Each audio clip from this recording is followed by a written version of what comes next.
Hello नमस्कार, welcome आहे तुमचं। चला आज तुम्हाला मी मस्त सांबार रेसिपी दाखवणार आहे। त्याच्यासाठी मी मस्त असं हा भोपळा आहे, सफेद भोपळा बोलतात त्याला, सफेद भोपळा घेतलेला आहे, लाल डांगर घेतलेला आहे। अशा पद्धतीने छानपैकी कट करून घेतलं।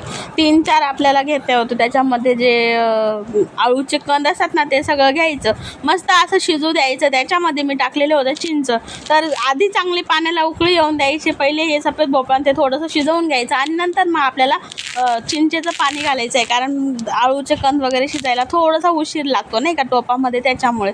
तर अशा पद्धतीने छान अशी शिजल्यानंतर त्याच्यामध्ये मी टाकली होती हळद आणि मीठ चवीप्रमाणे। तर चला हे बघा, आता मी टमाटर घेतलेले आहे, थोडीशी भेंडी घेतली आहे, एक केळी पण घेतली होती, ती केळी पण छान अशी कापून घेणार आहे। अशा पद्धतीने छान अशा तुम्ही सांबरला भाज्या वापरू शकतात। आणि असं हे सांबर तुम्ही जसं बाहेर खातात ना त्याच्याही पेक्षा सुंदर, इतकं सुंदर असं होतं ना, तुम्ही एकदा नक्की बनवून बघा। आणि तुम्हाला माझी ही रेसिपी आवडली असणार तर लाईक शेअर सबस्क्राईब नक्की करा। तर चला, मला हे असं सांबार खूप आवडतं, खूप छान असं लागतं। आता मी मीठ पण घालून घेतलेलं आहे, हळद मी पहिले वापरलीच होती, तुम्ही बघितलं असणार। आता चला, डाळ घ्यायची 1 वाटी आणि एवढ्या सगळ्या भाज्या टाकायच्या आणि आपल्याला एकदम 10 ते 15 जणांसाठी सांबार आपलं बनवून तयार होणार आहे।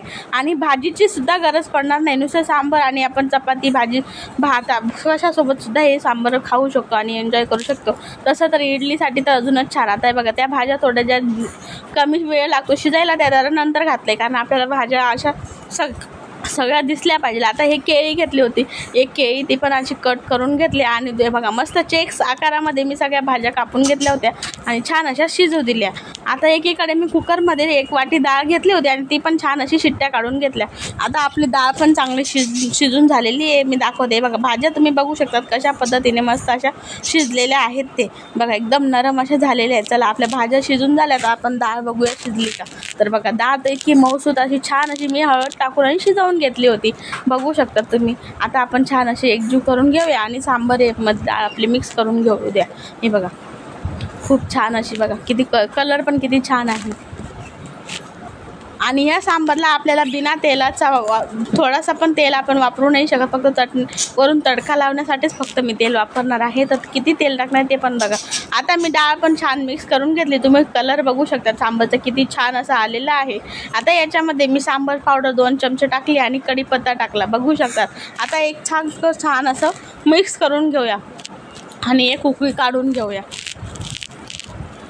बघू शकता तुम्ही। खूप छान असं आपलं बघू शकता सांबारचं कसं वाटलं। तुम्ही पण एकदा नक्की घरी बनवून बघा। तुम्हाला माझ्या रेसिपी आवडत असेल तर चॅनलला लाईक शेअर सबस्क्राईब करायला विसरू नका।